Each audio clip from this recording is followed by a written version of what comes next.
Shame is not trying to destroy you. It is trying to keep you the same. You were taught to believe shame is corrective, that if you feel bad enough, you will improve. But improvement is not what shame protects. Belonging is. Early in life, rejection does not feel symbolic. It feels dangerous. The nervous system does not calculate social exclusion as embarrassment. It calculates it as threat. And shame emerges as an internal warning. Not become better, but do not risk disconnection. Every time you felt too loud, too emotional, too needy, too different, shame stepped in. It marked the behavior. It attached pain to it. It encoded caution. Not to erase the trait, to prevent you from losing attachment. Psychological systems are built for continuity, not evolution. They stabilize identity because identity stabilizes relationships. If belonging required shrinking, shame made shrinking feel necessary.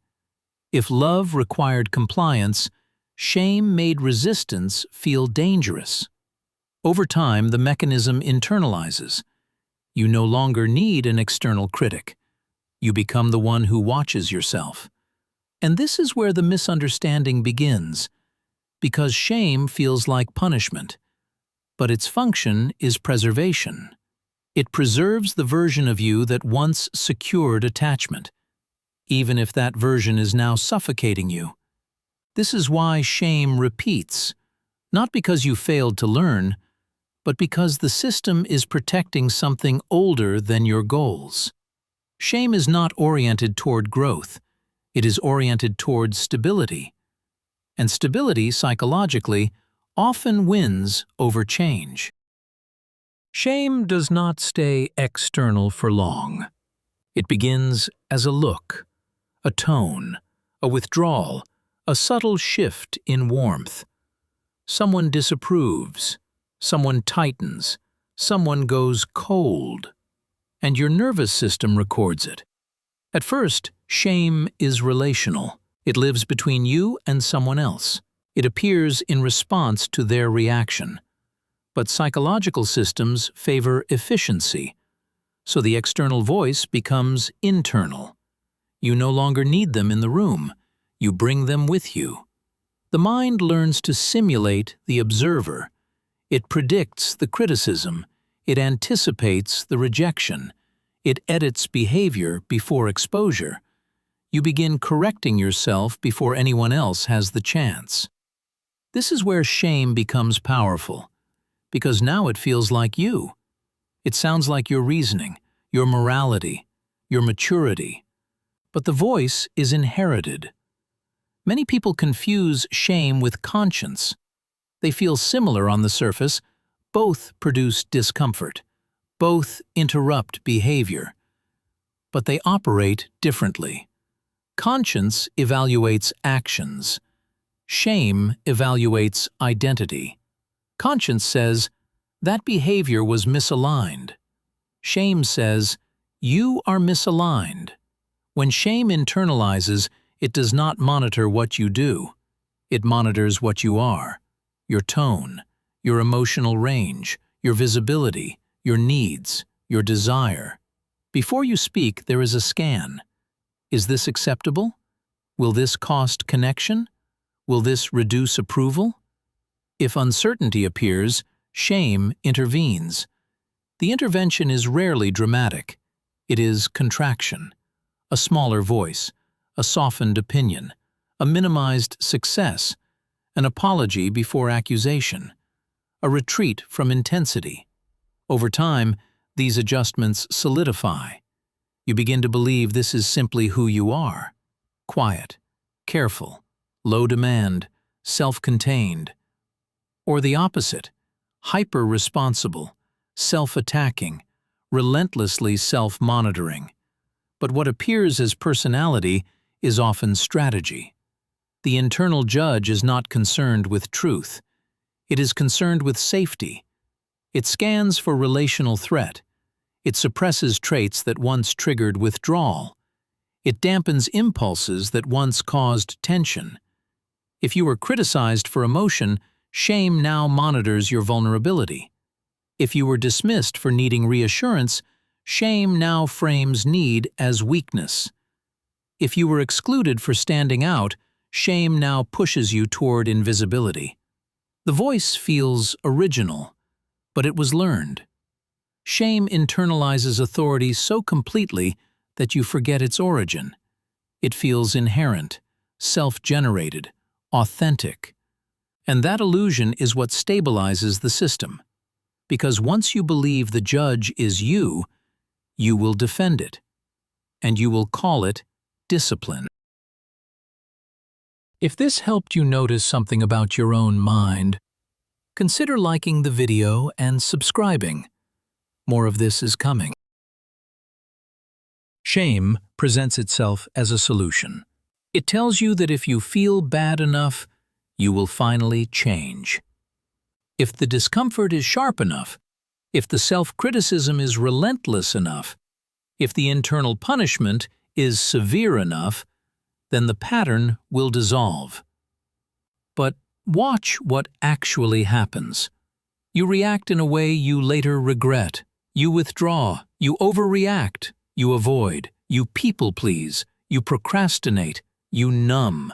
Then shame arrives, not as curiosity, not as investigation, as condemnation. What is wrong with you? You always do this. You should know better. The language is global, totalizing, identity level, and something in you contracts. Your nervous system tightens. Your body becomes smaller. Your thinking narrows. This contraction is not growth. It is threat response. When the system feels attacked, it does not expand. It protects. And protection often looks like repetition. The behavior you shamed yourself for becomes more likely, not less. Because the internal attack does not create stability, it destabilizes. When you feel fundamentally flawed, you seek relief. Relief from exposure, relief from inadequacy, relief from internal hostility. And you return to the pattern that once offered temporary regulation. You scroll, you avoid, you overwork, you overexplain, you shut down, you lash out. Not because you enjoy the pattern, because it reduces intensity. Then, after the repetition, shame returns. You see, this is who you are. You never change. This is your nature. And the loop seals itself. Shame claims to oppose the behavior, but it fuses with it, because once identity is attacked, behavior becomes defensive. And defensive systems do not experiment. They retreat to familiarity. This is the paradox.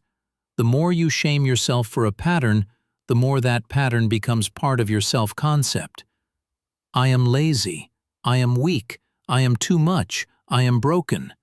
Identity-level shame does not isolate the action. It absorbs it.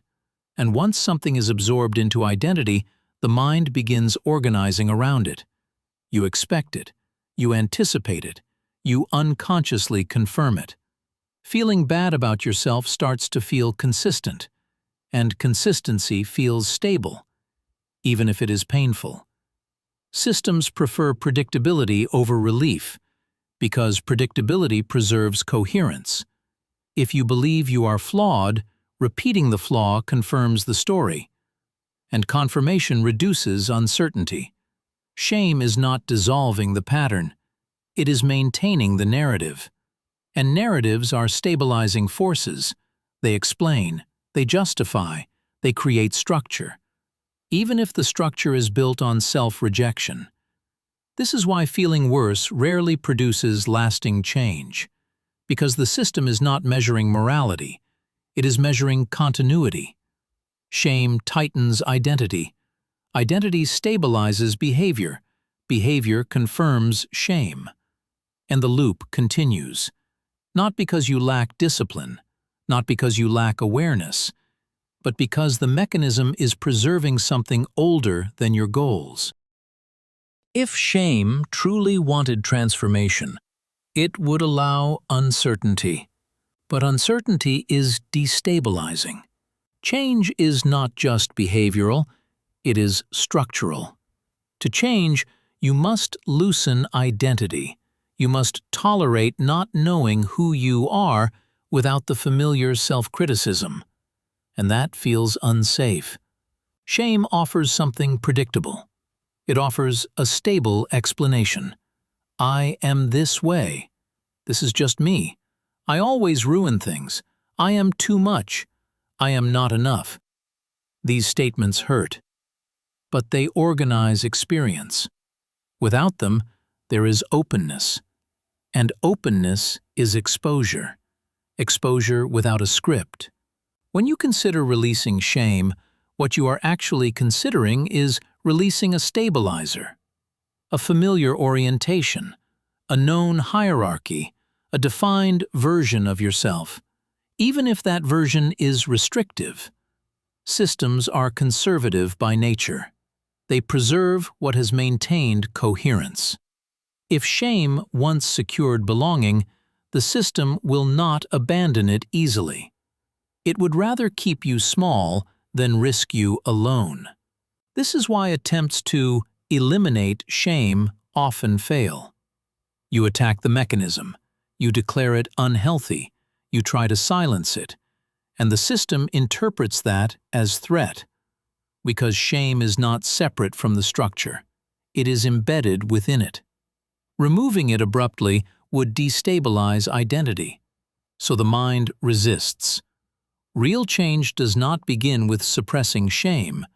It begins with observing it without recruitment, not agreeing with it, not fighting it, not collapsing under it. Simply noticing, there is the voice, there is the contraction, there is the old protective pattern, and it is trying to stabilize something. When you see shame as protection, its intensity shifts. Not because it disappears, because it is no longer mistaken for truth. Shame does not want you better. It wants you coherent. And coherence, for the nervous system, has often meant smaller, quieter, more controlled. But awareness introduces a new option. You can feel shame without reorganizing your identity around it. You can let the contraction exist without building a narrative from it. You can allow uncertainty without collapsing into self-attack. The system will resist this at first because stability has always been prioritized. But stability does not have to mean repetition. It can mean integration, not removing shame, understanding its function. If this perspective clarified something subtle, consider liking the video and subscribing. Not for motivation, but for continued observation.